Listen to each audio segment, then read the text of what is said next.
everybody, my name is Lori and welcome to the Icing Artist. So this week on the Icing Artist, we are going to be making Minnie Mouse cupcakes. I'm going to show you guys how to make 3 different kinds of Minnie Mouse cupcakes for your next birthday party. So let's get started. So the tools you're going to need are 2 circle cutters, a Minnie Mouse cutter, and if you don't have this, don't worry, we'll improvise later, a small circle cutter, pink fondant, white fondant, black fondant, and a rolling pin. So I'm just going to go ahead and roll out my white fondant till it's about a medium thickness. And I'm going to start cutting out those little shapes. Now instead of cutting circles, I'm going to use the frilled sides of my cookie cutter, and I just got these from the dollar store. I'm going to cut out pink ones and white ones and black ones just to give myself a different color variation between it. It looks really pretty. And then I'm going to alter the colors as I go through them.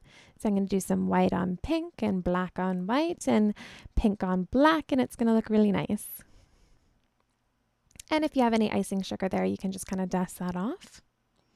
And I've just used water as my glue to glue them all together.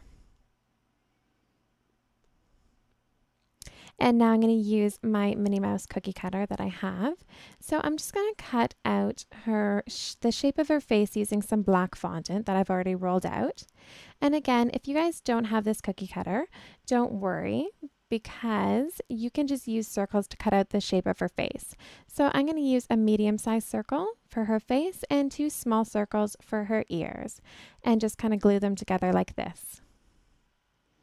If you do want to buy the cookie cutter, I did get it from eBay. I will leave a link in my description below where you can find that. So if you want to check that out after the video, that'll be great. I'm just going to glue her face to the disc. And of course, Minnie Mouse isn't Minnie Mouse without a bow. So I've just cut out a small rectangle out of pink fondant. And from that rectangle, I'm just going to cut off all of the corners. If you fold that together, that's going to create one side of her bow. So you're going to need 2 sides of her bow. You can place them together and then just wrap a small strip of pink fondant around it for the center of the bow. And that is a great, really quick, easy way to make a really pretty bow. And I can glue that right on top. There's one disc done. Now to create the number 1 that I'm going to do, I've just looked at the number 1 and I'm just starting to cut away my fondant that I don't need. So I'm starting with a rectangle and I'm just going to cut away all the different strips just to create that 1 shape. But obviously if you have a number 1 cutter, that will save you a lot of time and you can go ahead and use that. Make sure you don't have any jagged edges. Use some water as your glue and stick it on your disc.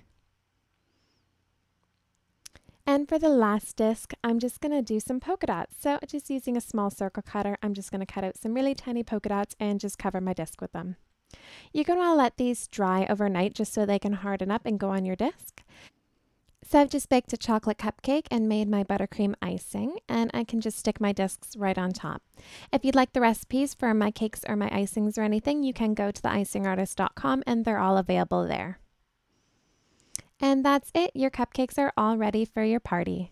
The nice thing about these cupcakes is that they're so simple. You could do like 2 dozen of them in no time at all, and I think the kids are going to go nuts for them. I hope you guys really like them too. And if you're interested, I did do a Mickey Mouse cupcake topper. I will leave a link for him after this. Thank you guys so much for watching and take care. If you guys would like to see how I made this really cute Mickey Mouse cupcake, click here.